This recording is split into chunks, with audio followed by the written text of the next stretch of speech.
Saab 9.3 Convertible is the car that many buyers turn to when they want a combination of practicality, quality and wind in the hair. The latest version looks set to continue this sales trend, adding even more style and quality to the equation. If you've outgrown a family hatchback-based convertible model and you want something with a more prestigious badge that can properly seat four, then you'll probably end up with something like a Mercedes CLK Cabriolet, an Audi A4 Cabriolet, or one of these, Saab 9.3 Convertible. Of the three, the Saab is by far the best value, and to try and distance it further from the chasing pack, the Swedes have in recent times given the vehicle a well-judged package of changes. With this generation model, the designers worked hard to try and change a reputation previous open-top Saabs have had for rather stodgy handling, imbuing it as far as they could with the kind of road-going characteristics common to the well-regarded 9.3 Sport Saloon. Now, in order to overcome the loss of chassis rigidity caused through removing the roof, they developed a secondary supplemental chassis, effectively a ring of steel, strengthening, linking and reinforcing the front, rear and side structures. The result is a car devoid of the kind of shake, rattle and roll that you get in many convertibles.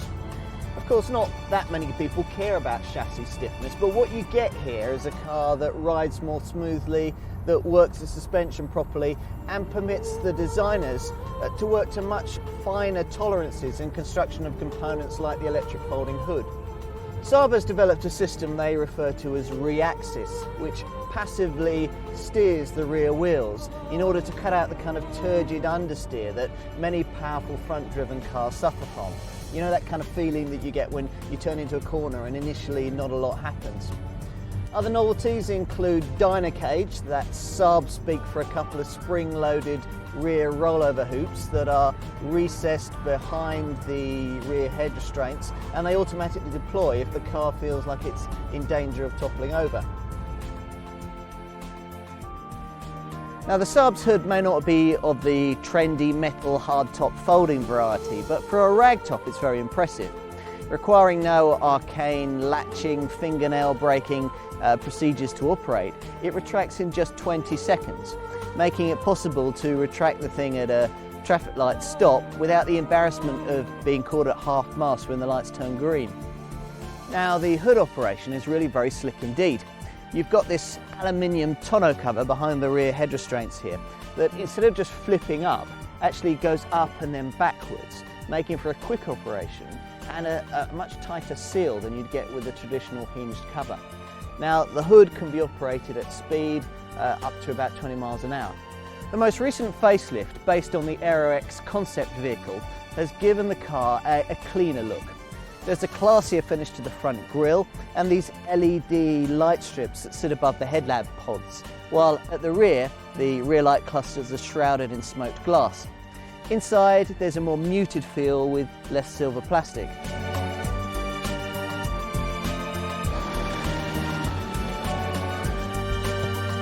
Prices range between £25,000 and £35,000 depending on the model you choose. So you're looking at a small saving on a comparable Audi and a very large saving on a comparable Mercedes.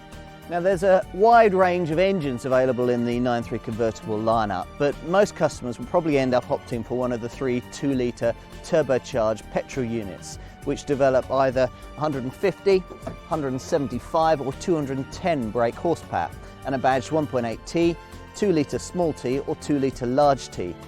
For lottery winners, there's a 280 brake horsepower petrol V6, but probably a better all-round bet would be one of the diesels.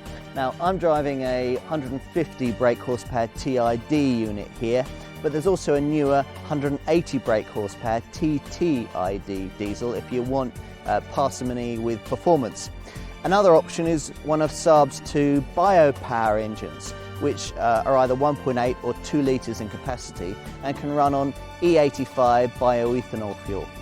Now, all engines are lifted from the 9.3 Sport Saloon lineup, and they're tough, punchy power plants with a fair bit of performance too.